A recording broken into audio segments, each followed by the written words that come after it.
ba ang version ng Bible?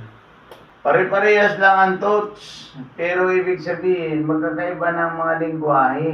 May English, may Tagalog, may Bisaya, mayroong Bicol, mayroong Pangasinan.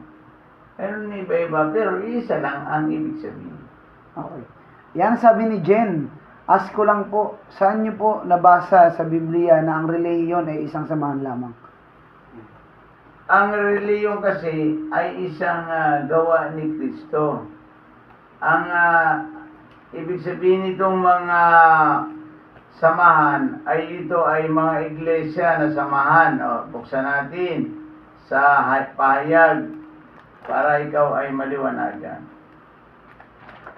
Sige. Pahayag chapter 3. Yan. Ito ay mga organisasyon na nagsisimula ng tingnan natin dito sa chapter 2. Ayan, dyan nagsisimula ang iglesia.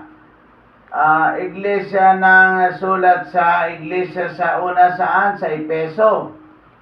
Yan. Yan ay may kanya-kanyang organisasyon. Yung mga Efeso, yan ang ibig sabihin yan. Sulat sa iglesia sa Smyrna. Yung mga taga-Smyrna, may organisasyon sila. Kaya nga may mga pangalan ang ating mga, halimbawa, simbahan ng Dilapas.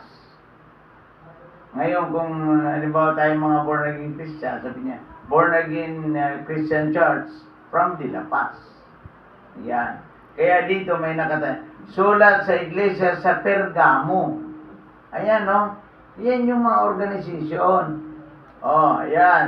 Nandito na tayo sa chapter 2 ng yung mga title. Sulat sa iglesia sa Tiatira.